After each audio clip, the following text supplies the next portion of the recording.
oración a la palabra del Señor. Capítulo 12, versículo 4. Y dijo uno de sus discípulos, Judas Iscariote, hijo de Simón, el que le había de entregar: ¿por qué no fue este perfume vendido por 300 denarios y dado a los pobres?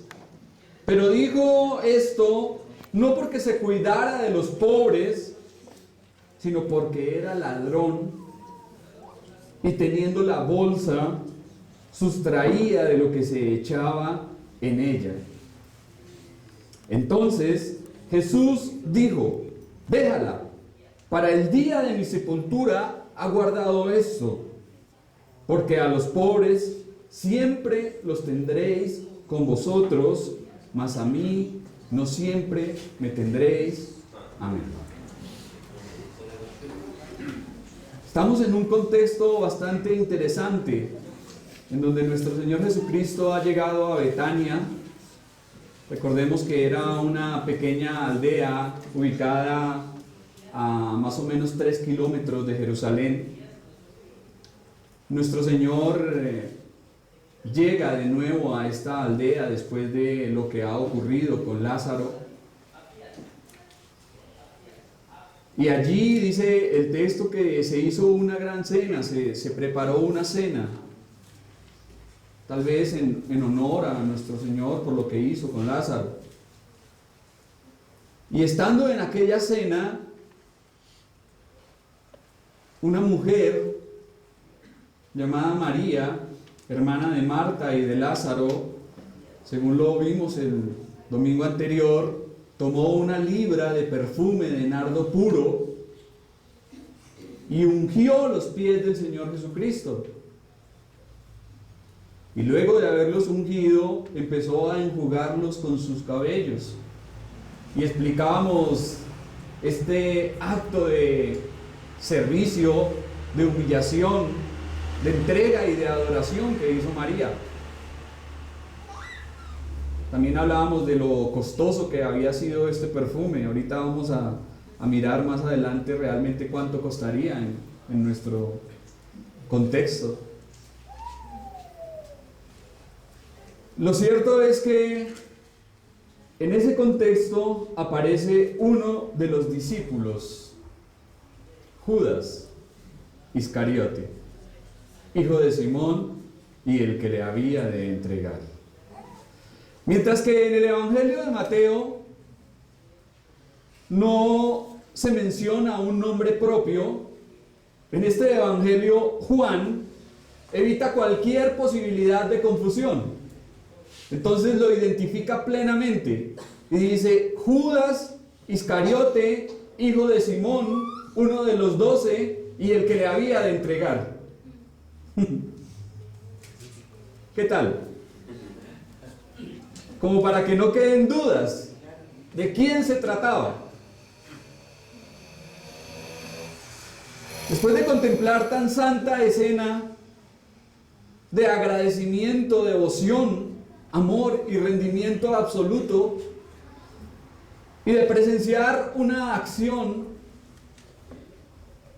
de insuperable entrega, Judas objetó desde su carnalidad, desde su mezquindad y su codicia. Pero podríamos pensar, ¿cómo fue posible que alguien así llegase a formar parte del grupo seleccionado de hombres que seguían al omnisciente Maestro? Si nuestro Señor Jesucristo lo sabía todo, ¿cómo fue posible que Judas llegara a formar parte de los discípulos? Y más aún, ¿cómo llegó a ser el tesorero del grupo?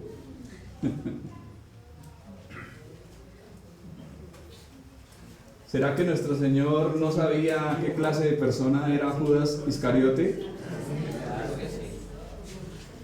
Hemos hablado de su omnisciencia y hemos dicho que Él lo sabe todo.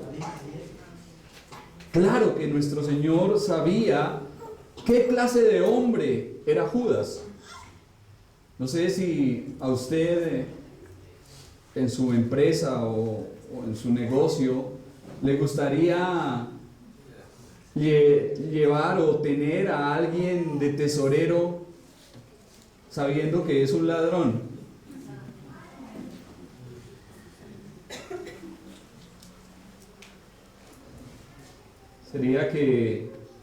¿Seríamos capaces de sostener a alguien así en un cargo como ese? No, nosotros no lo haríamos seguramente. Pero nuestro Señor sí lo hizo. Él sabía quién y qué clase de persona era este Judas Iscariote. Como también sabía que tenía a un traidor entre sus filas. Con todo su trato y confianza hacia él, siempre indicaron aceptación. Nunca veremos que los discípulos hayan sospechado de que Judas fuese un infiltrado. Aún hasta el momento antes de entregarle, había expectativa entre los discípulos. ¿Quién será el que le ha de entregar? ¿Quién será ese que se vendió, por decirlo así? El traidor. Y nuestro Señor dijo: el que meta conmigo la mano en el plato, ese es. Y después de haber dicho eso, metió la mano y Judas lanzó la mano ahí detrás. El nombre Judas significa alabado y celebrado. Iscariote significa de Keriot, era un lugar. Y lo más probable es que este hombre haya tenido cualidades y capacidades con la parte monetaria y financiera. Era un hombre que tal vez se desenvolvía bien en esa parte. Un comentarista escocés llamado William Barclay, citando a Westcott, dice: la tentación suele sobrevenirnos en aquello para lo que tenemos cierta predisposición y capacidad. Si uno tiene cierta habilidad para manejar el dinero, la tentación puede venirle por considerar que el dinero es lo más importante del mundo. Si alguien está dotado para ocupar un lugar prominente, puede que le venga la tentación por su reputación y por creer que está por encima de todo el mundo. Si alguien tiene un don particular, puede que le asalte la tentación a presumir por ese don. Judas tenía habilidad con el dinero. Y tanto se aficionó que se volvió primero ladrón y luego traidor. Hasta ahí el comentario que hace Barclay. Otra descripción de Judas es que era hijo de Simón. No se ha podido identificar plenamente qué Simón era, porque el nombre Simón era muy común en aquellos días. Por cierto, en el Nuevo Testamento se hablan de varios Simones, ¿no? ¿Qué Simones hemos escuchado o leído o visto en el Nuevo Testamento? Simón Pedro, Simón el mago, Simón el celote, que era también uno de los discípulos de nuestro Señor Jesucristo. Simón de Cirene, ¿recuerdan que fue el hombre que le ayudó a nuestro Señor cuando iba llevando la cruz? Fue el hombre que le ayudó a cargar la cruz al Señor. Simón el hechicero, Simón el curtidor. Hay muchos Simones. Entonces no se ha podido identificar precisamente quién es este Simón, padre de Judas. Pero lo que sí debió ser cierto es que debió tratarse de alguien que desde pequeño le inculcó a sus hijos y le enseñó el apego por el dinero y por lo material.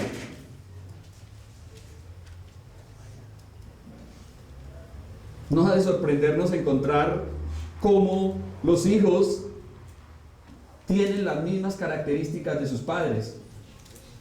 Y seguramente Judas aprendió a ser codicioso y amador del dinero porque fue algo que lo vio desde su propia casa y lo aprendió.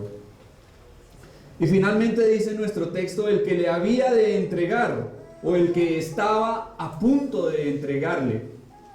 Se trataba de alguien traidor, alguien codicioso, desleal, un hombre que no repararía más adelante en cobrar unas monedas por entregar y delatar a su maestro. Alguien desleal. Ese era Judas. Después de que nuestro Señor le acogió, que le brindó ese cargo, que tuvo toda la oportunidad de andar entre el grupo seleccionado de nuestro Señor Jesucristo y ver sus milagros, escuchar sus enseñanzas. Sin embargo, era un hombre que veremos que nunca se convirtió realmente de corazón, nunca fue un verdadero discípulo, nunca fue un creyente. Alguien infiel, malagradecido, desertor y traicionero, poco confiable. Ese era Judas Iscariote. Tal vez se esperaba mucho más de este discípulo, que al final peló el cobre, se quitó la máscara y dejó ver qué clase de persona era. Los demás discípulos tuvieron grandes equivocaciones, grasos errores. ¿Recuerdan cuando Pedro le dijo al Señor, no te dejo que me laves los pies?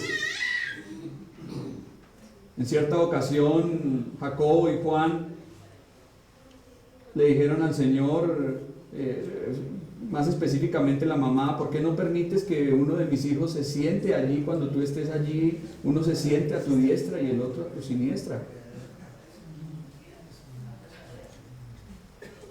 Y los discípulos tuvieron desaciertos, tuvieron errores y tuvieron pecados. Vemos a Pedro negando a nuestro Señor Jesucristo y después llorando amargamente. Pero de ninguno de ellos se dice que Satanás haya entrado en él. Solo de Judas.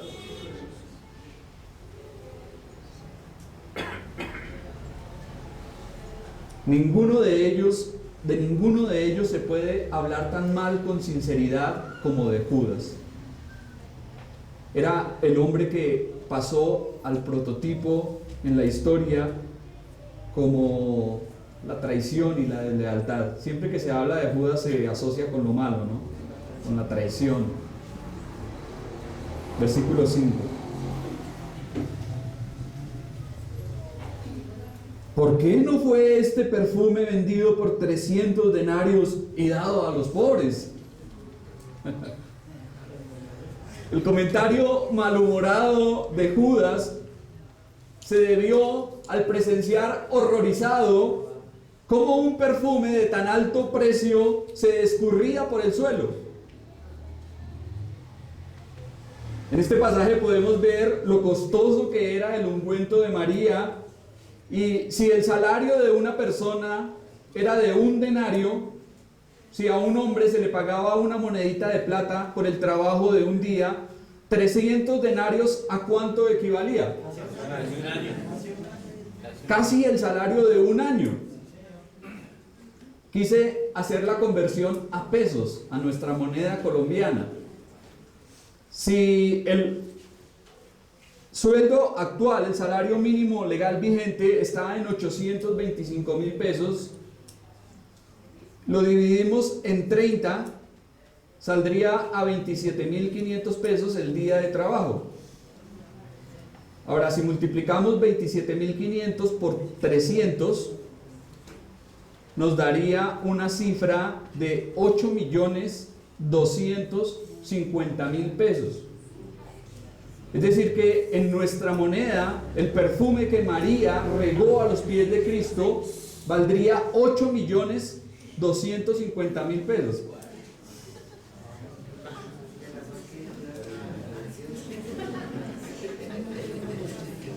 Harta plata, ¿no? Harta plata. Se trataba de una cifra grande, de mucho valor. Pero Judas no vio ningún acto de gratitud ni de devoción. Él vio un despilfarro y un total desperdicio. Y lo que uno ve depende de lo que lleva adentro. Ve solo lo que está preparado para ver. Una mente deformada produce una visión deformada. Por eso, mis hermanos, si descubrimos que nos estamos volviendo muy críticos con los demás, seguramente debemos dejar de examinarlos a ellos y empezar a examinarnos más a nosotros mismos. Y los hombres malignos, como Judas aquí, suelen despreciar una buena acción que se lleva a cabo. Judas dice: no, pero esto que se ha hecho es un desperdicio. Semejante perfume tan costoso regado ahí por el piso. Hubiese sido mejor haberlo vendido por 300 denarios y habérselo dado a los pobres. No, pues Judas, el amigo de los pobres, el defensor de los necesitados, el protector de los desamparados, el que se preocupaba por la caridad. No debería llamarse Judas Iscariote, sino Robin Judas. Robin porque era ladrón. Y lo de Judas porque, bueno, Robin Hood era un ladrón que se preocupaba por los pobres, ¿no? Así estaba este hombre.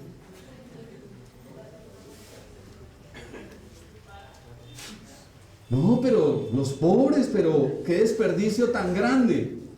Pero esto era pura hipocresía. Esto lo estaba diciendo no porque le importaran los pobres, sino lo estaba haciendo por pura hipocresía. A este hombre lleno de malicia no le importaban los pobres, ni siquiera le importaba al Señor. En el siguiente pasaje Juan nos explica la verdadera razón de su protesta. Porque veremos que ese mismo hombre que estaba alegando por un perfume de 300 denarios estaba a punto de vender al Hijo de Dios por 30 miserables monedas de plata. Me puse a hacer la cuenta también y si decimos que los 300 denarios equivalían a 8.250.000 pesos, entonces ¿cuánto sería el 10%? 30 monedas. ¿A cuánto equivaldría eso en pesos? 825.000 pesos. Ese fue el valor por el cual Judas entregó a nuestro Señor. Y vemos un contraste entre María y Judas. Un contraste bien interesante. Para ella, Jesús valía tanto que lo más costoso y preciado no era suficiente. Cogió ese perfume de más de 8 millones de pesos y lo regó a los pies de Cristo. Para Judas, valía tan poco que lo vendió por una décima parte del valor del perfume. Entonces podemos meditar, mis hermanos, en nuestros corazones. Para nosotros, ¿qué tanto vale Jesucristo? Esa es la reflexión práctica que podemos hacernos. ¿Qué tanto vale Jesucristo para nosotros? ¿O es el más precioso, digno y merecedor de lo mejor? ¿O es alguien común a quien se le puede subvalorar y ofrecer cualquier cosa?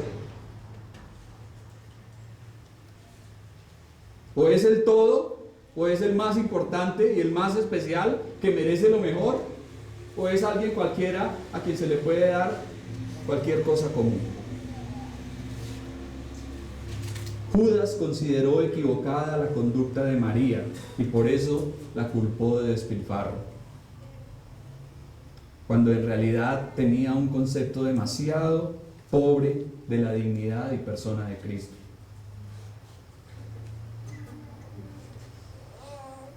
Hoy en día podemos ver que hay demasiadas personas con un espíritu similar al de Judas. Profesan ser cristianas y hay multitud de personas aún bautizadas dentro de las iglesias, incapaces de entender el celo por honrar a Cristo.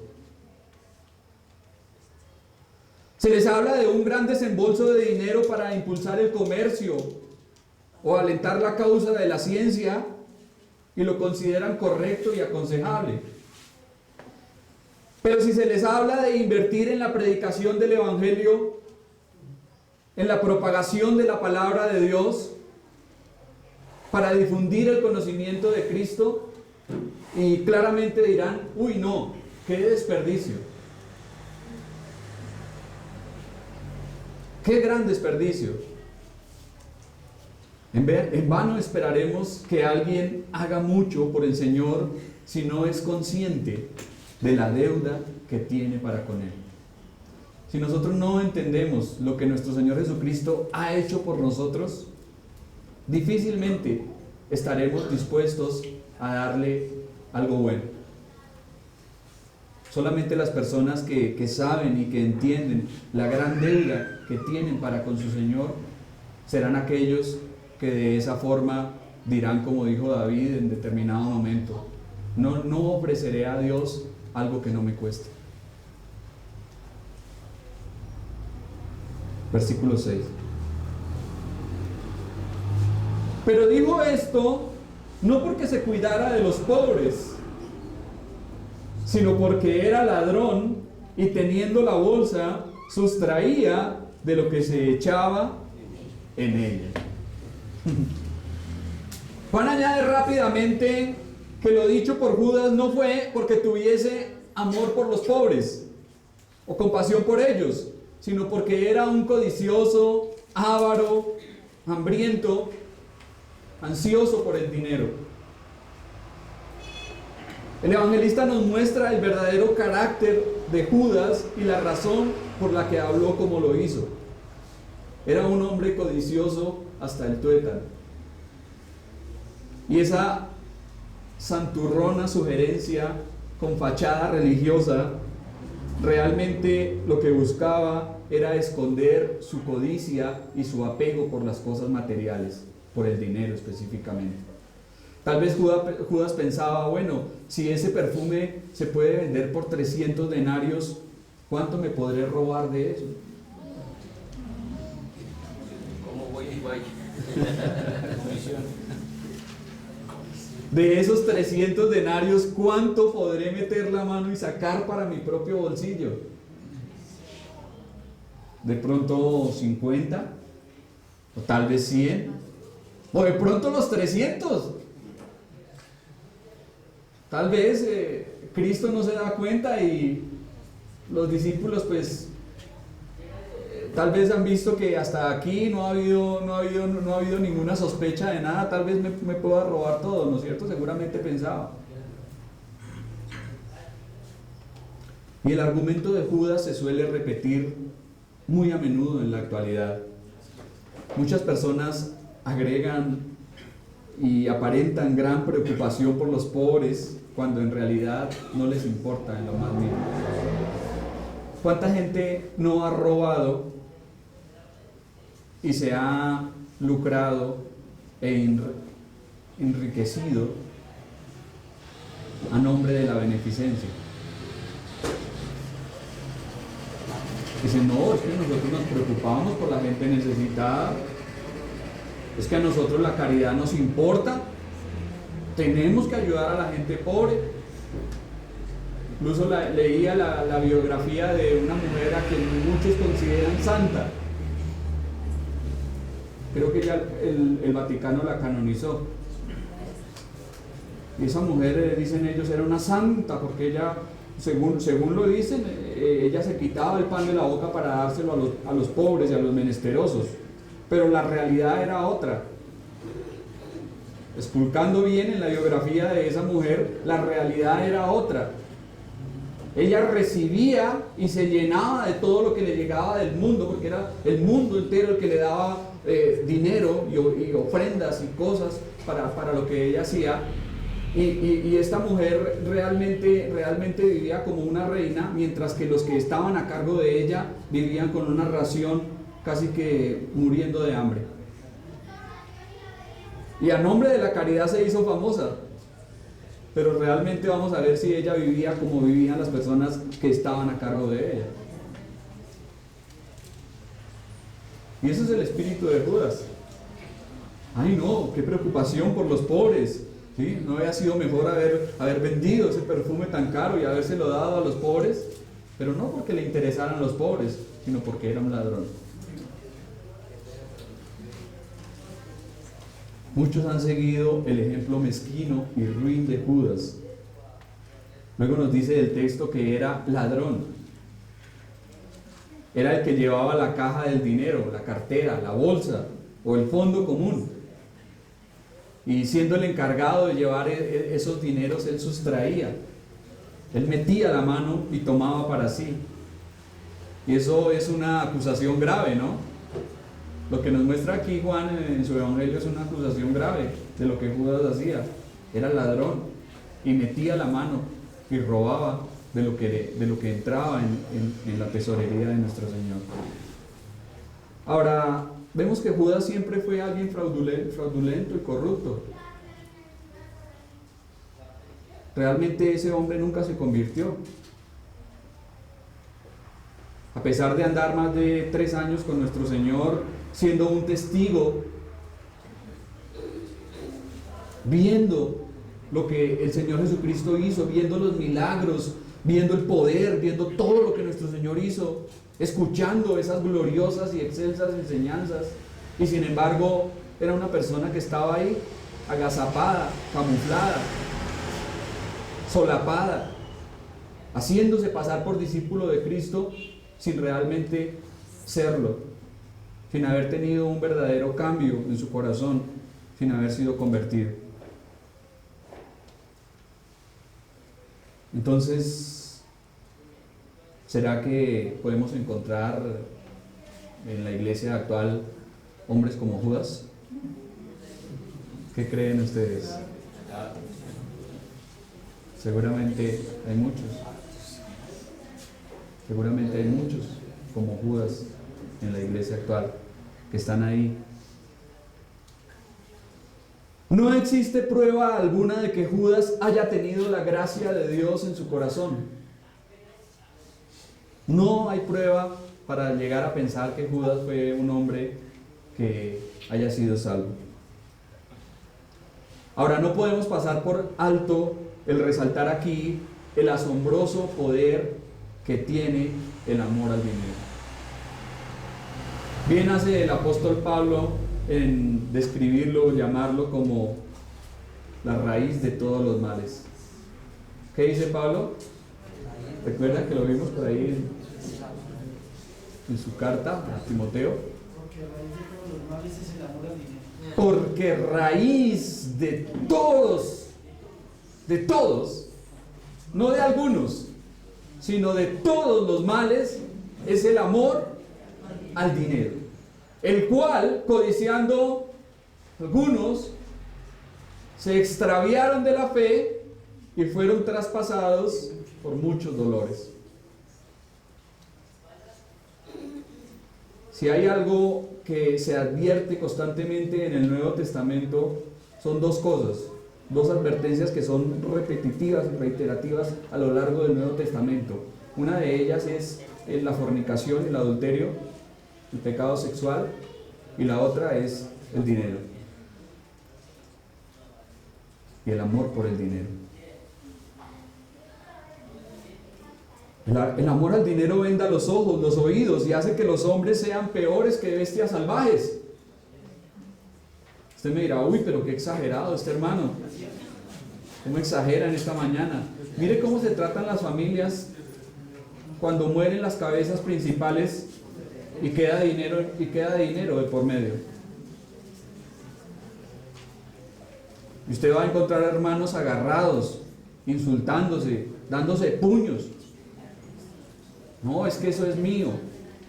No, es que eso es mío. Cuando hay dinero de por medio, realmente se quitan la máscara y dejan ver lo que realmente son. Y eso pasa aún en las mejores familias. No tienen en cuenta la conciencia, la amistad, la comunión y menos la salvación. Termina el pasaje diciendo, teniendo la bolsa sustraía de lo que se echaba en ella.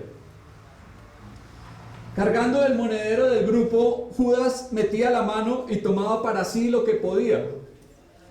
Judas parecía el ayudante de panadería. ¿Saben cómo es el comportamiento del ayudante de panadería? Que hace uno y se come 10. Vamos a probar el pan. Uy, está rico. Me lo va a comer. Tal vez eso hacía Judas, ¿no? Bueno, hay tantas monedas ahí en la bolsa. Hicieron una ofrenda por allá. Nuestro Señor le entró por ahí una donación. Bueno, seguramente de esas 20 monedas me puedo llevar 10. Tal vez hacía eso. Hurtaba de manera habitual, continua, siendo desleal, avaro y deshonesto. Aunque nuestro Señor Jesucristo, yo creo que no tenía grandes riquezas, Él no cargaba con grandes riquezas ni grandes sumas de dinero, ¿no? ¿Ustedes qué creen? ¿Que nuestro Señor andaba con harto dinero en ese fondo? En cierta ocasión tenían que pagar un tributo y el Señor le dijo a Pedro, ve y echa el anzuelo y el pez que saques, con eso vas y pagas. Y Pedro hizo como el Señor le ordenó y encontró un estatero, una moneda que el pez se había tragado, no se sabe a quién se le cayó, ni cuándo, ni cómo. Lo cierto fue que el primer pez que Pedro sacó con el anzuelo tenía una moneda por dentro y Pedro sacó la moneda y fue y pagó, como el Señor le dijo. El Señor no necesitaba grandes sumas de dinero y yo me imagino que lo que le entraba en contribuciones a su fondo era muy poco, pero de eso Judas robaba. Imagínense, le entraba poco y de lo poco Judas robaba. Entonces podemos preguntarnos por qué permitió que Judas robara de la bolsa. ¿Por qué nuestro Señor, sabiendo quién era Judas y lo que hacía, por qué nunca le llamó la atención? ¿Por qué no lo hizo?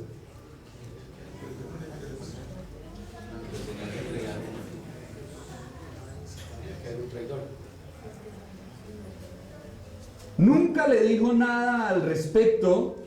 De la misma forma, cuando nosotros escogemos ir por la senda del pecado, es tal vez posible que Dios no haga nada para detenernos. Tal vez cuando nosotros cogemos el camino del pecado, Dios no va a decir, oye, no lo hagas, no lo hagas. Aunque muchas veces Dios advierte, ¿no? Y vemos que en la Biblia Dios advirtió muchas veces a determinados hombres. Me gusta cuando veo en el libro del Génesis que Dios advirtió a Caín.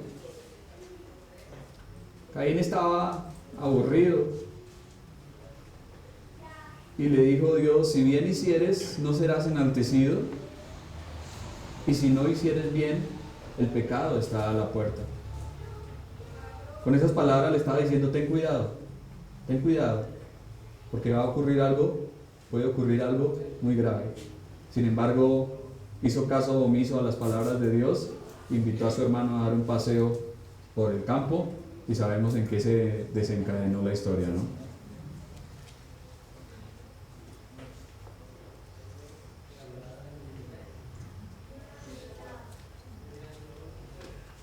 Pero muchas veces Dios no nos advierte. De pronto en algunas ocasiones lo hace, pero en otras no. Y deja que los hombres actúen como quieran. Con todo, no está aceptando lo que ellos están haciendo. Y eso tampoco quiere decir que el momento de la recompensa llegará. Y aunque el Señor no le dijo nada a Judas, efectivamente su momento llegó. Su vida se convirtió en una mentira y el padre de mentira entró en él.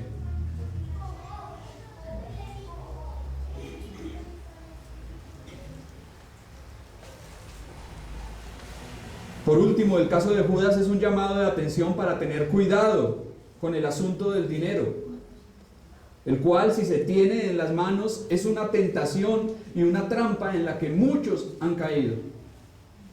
Debemos de tener mucho cuidado con el asunto del dinero. A muchos se les ha depositado dineros que no son suyos. Y dicen, no, sí, yo ahí lo tengo, tranquilo, no hay problema. Y de pronto viene el momento en que se ven tentados y empiezan a coger y a coger y a coger y a gastar lo que no les pertenece, y finalmente caen en esa trampa, ceden a la tentación. Entonces debemos de ser cuidadosos también con eso. Versículo 7. Entonces Jesús dijo: déjala, para el día de mi sepultura ha guardado esto. Nuestro Señor no demora en salir a la defensa de María. Ante la crítica que Judas hace, uy, qué desperdicio, el Señor dice: déjala. Y esta es una fuerte reprobación a Judas y una tierna aprobación a María. Es una represión severa que indicaba la terminación de toda crítica. Con esta orden, nuestro Señor le dice a Judas: deja de desanimar, entorpecer y poner fin a esta obra hermosa que esta mujer está realizando. Judas, si en tu corazón no hay nada bueno para ofrecerme a mí, por lo menos no seas estorbo de lo que ella está haciendo. No le impidas que lo haga, puesto que ella ha guardado esto para el día de mi sepultura. Jesús percibía que el ungimiento estaba de acuerdo con el propósito divino. Así que le da un profundo propósito teológico a la acción de esta mujer. El primer paso que se hacía para preparar un cuerpo para ser sepultado era ungirlo con perfume. Y Cristo usó el acto de la mujer para señalar que se aproximaba a su propia muerte. Así que la unción de María prefiguró su sepultura. Tal vez ella no lo pensaba, reservar un perfume tan fino, tan costoso para el cuerpo muerto de su Salvador. Pero sin embargo, nuestro Señor aquí le dice y le da esa connotación, ese significado. Ella lo está haciendo como una preparación para lo que viene. Nuestro Señor sabía que ya el tiempo estaba cerca y el momento de ir a la cruz se aproximaba.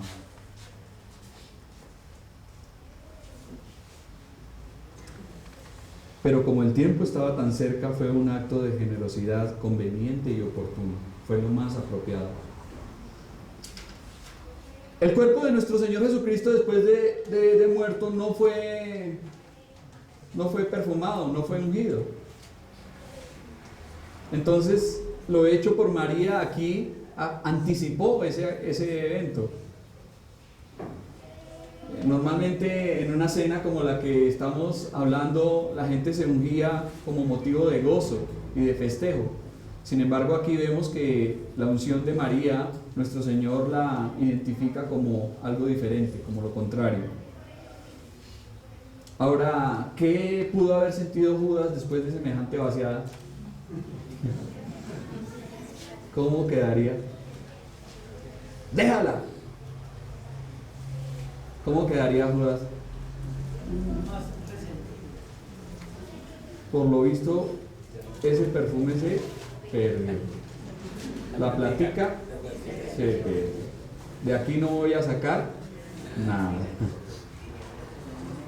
Tal vez eso ayudó a que saliera a venderlo. Bueno, si no voy a tener nada, si ya no va a entrar más dinero, si este no va a ser finalmente lo que dijo que iba a hacer, porque él había prometido que iba a ser el rey y lo que estaba esperando era que cuando fuese el rey pues me llevara ya en la buena, ¿sí? Siendo yo el tesorero del grupo, pues cuando él sea el rey pues mínimo me dejará como administrador de todo. Tal vez eso era lo que pensaba Judas siguiendo a nuestro Señor. Lo que piensan muchos hoy en día cuando están ayudando a los políticos, ¿no? Que están inscribiendo sus campañas y están allá, ese es. Y después, al poco tiempo, los vemos que el político, cuando ya está posicionado, el perdón, ¿usted? Yo a usted no lo conozco. ¿Usted quién es? Entonces Judas pensaba eso, bueno, ya seguramente no va a ser el rey que pretendía ser. Entonces lo único que queda es coger esa plática que están ofreciendo por él los sacerdotes. Versículo 8, termina. Porque a los pobres siempre los tendréis con vosotros, mas a mí no siempre me tendréis. Jesús sigue la aprobación a María y la reprensión a Judas, indicando que ella aprovechó una oportunidad que muy pronto pasaría. En cambio, siempre habría ocasión y oportunidad de socorrer a los pobres. La Escritura dice en Deuteronomio capítulo 15, no faltarán menesterosos en medio de la tierra. Por eso yo te mando diciendo, abrirás tu mano a tu hermano, al pobre y al menesteroso en tu tierra. Ayudar a los pobres era algo que se podía hacer ¿cuándo? Teniendo en cuenta que siempre iban a estar. Siempre. Mostrar devoción de corazón a Jesús era algo que solamente se podía hacer antes de que Él fuese a la cruz del Calvario. Las oportunidades deben aprovecharse ¿cuándo? En el momento, cuando se presentan. Cuando se dejan pasar, ya no sirve para nada. Por otra parte, en estas palabras vemos que siempre existirá la pobreza. A veces, como una utopía, soñamos y pensamos qué bonito sería un mundo en donde todo el mundo tuviera dinero, ¿no?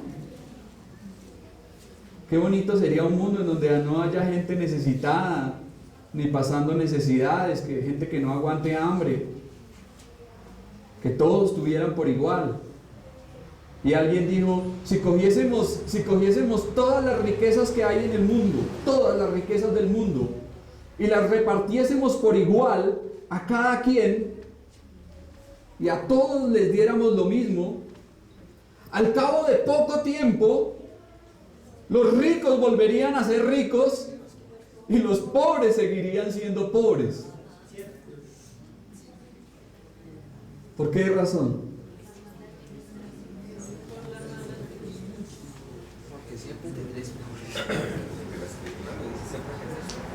Porque la palabra de Dios lo dice, y si la palabra de Dios lo dice es verdad. Pero siempre habrá ricos y pobres. Siempre habrá ricos y pobres. Siempre habrán hombres diligentes y hombres perezosos. Siempre habrán unos que son ahorrativos y otros que son disipadores, malgastadores. No se muere y nada se lleva, dicen. Comamos y bebamos que mañana moriremos. Siempre habrán hombres sabios y hombres necios. Habrán buenos administradores y malos administradores. Entonces por eso nunca será posible erradicar la pobreza. Siempre existirá. Siempre habrá pobres. Sin embargo, las obras de misericordia, hacer el bien y la ayuda mutua son obras que agradan a Dios. ¿Qué creen ustedes?